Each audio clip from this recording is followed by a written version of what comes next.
Sur mawebtv.info, aujourd'hui, je rencontre le maire de Nantes, M. Daniel Gendron. M. Gendron, bonjour. Bonjour. M. Gendron, j'aimerais connaître, vous savez qu'à l'heure actuelle, j'avais une entrevue avec le maire de Frontenac. Il se pose plusieurs questions. Moi, j'aimerais savoir la position de la municipalité de Nantes, du conseil municipal, dans le dossier de la voie de contournement. Bon, notre position dans le dossier de la voie de contournement, ce qui concerne notre municipalité à nous, le conseil municipal de Nantes a décidé d'aller dans la direction du rapport du BAP et des recommandations, donc de garder le tracé tel qu'il a été choisi en 2018 par le BAP et qui a été analysé. Donc, nous, on continue dans cette trajectoire-là. Maintenant, on peut s'apercevoir, même si on regarde le trajet, il y a beaucoup de choses qui ont changé dans le dossier et on semble avoir des changements presque à tous les semaines. Est-ce que ça vous inquiète, ça, vis-à-vis le CP et le ministère du Transport? Bon, effectivement, c'est un dossier qui est en évolution parce qu'on est à la voie au niveau de la conception, les plans ne sont pas terminés. Nous, pour ce qui est de notre secteur, à nous, la municipalité de Nantes, les plans, c'est pratiquement terminé, là. Il reste du peaufinage, mais oui, effectivement, il y a des changements, il y a des craintes qui ont été soulevées, craintes qu'on a exprimées lors de la rencontre du 10. Mon directeur général était là, ainsi qu'un conseiller. Donc, on a eu des questions, on a eu des réponses. On a posé des questions et on est en attente de réponses. OK. Maintenant, le maire de Frontenac, dans son entrevue avec moi la semaine dernière, s'inquiétait en partant avec la nappe phréatique. Et c'est quand même, la nappe phréatique, c'est quand même celle qui fournit l'eau à l'avant-nord, à Nantes et à Lac-Mégantic. Et la manière que ça fonctionnait, c'est qu'on avait 2 ans. Après 2 ans, s'il arrivait quelque chose, il fallait aller à l'encontre en cours contre le CP. Ça vous inquiète pas, ça? C'est sûr que ça nous inquiète. Ça fait plusieurs représentations qu'on fait sur ce sujet-là parce que nous, on a des zones humides, effectivement. On a des puits privés. On a un lac aussi qui est un petit peu plus bas que la voie de contournement. Donc oui, c'est une préoccupation qui est majeure pour la municipalité. On a fait des représentations par écrit. On en a fait lors de la dernière rencontre du 10 auprès de la sous-ministre. Il y a une solution qui a été apportée par un conseiller de Nantes qui était présent. Donc, et on attend une réponse. Mais oui, c'est une préoccupation. Oui, on a fait beaucoup de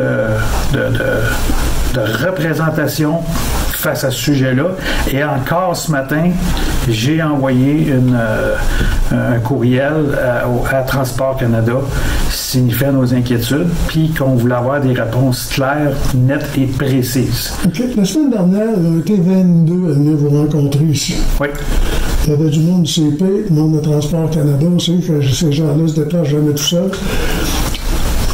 Vous trouvez pas ça dommage un peu que tous ces gens-là ne rencontrent pas le public pour leur expliquer? Et j'ai l'impression, ça donne l'impression, qu'ils vous rencontrent vous autres pour vous mettre la charge sur le dos de dire vous allez expliquer ça au monde. Vous trouvez pas ça curieux un peu de leur part? Ça a été discuté le 5 avril quand on a eu une rencontre avec Transport Canada puis qu'on leur a dit que c'est pas à nous à faire les communications. Je parle de nous, c'est la maire de Frontenac, la mairesse de Lac-Mégantic et la municipalité de Nantes. C'est pas à nous à faire les communications pour ce projet-là, c'est à Transport Canada. Donc, à partir de là, eux ont engagé une compagnie qui fait une infolette, qui va distribuer une infolette. Oui, mais nous, la seule chose que je peux transmettre à mes citoyens, c'est ce que j'ai dans les rencontres qu'on a avec Transport Canada et comme la dernière rencontre qu'on a eue avec les sous-ministres. Maintenant, je vais vous poser une dernière question. Avec tout ce qui se passe, comme maire, comme citoyen de Nantes, avez-vous encore confiance à Transport Canada et au CP? Ça, c'est deux questions qui demandent... C'est une question qui demande 2 réponses. Et ça, j'ai répondu à ça le 5 avril dernier. Est-ce que j'ai posé, peut-on avoir confiance au CP? Ma réponse a été non. Ça, c'est clair. C'est écrit dans mon livre de notes, là, c'est écrit là. Est-ce que je peux avoir en Transport Canada confiance en Transport Canada? Oui. Ça, je peux avoir confiance.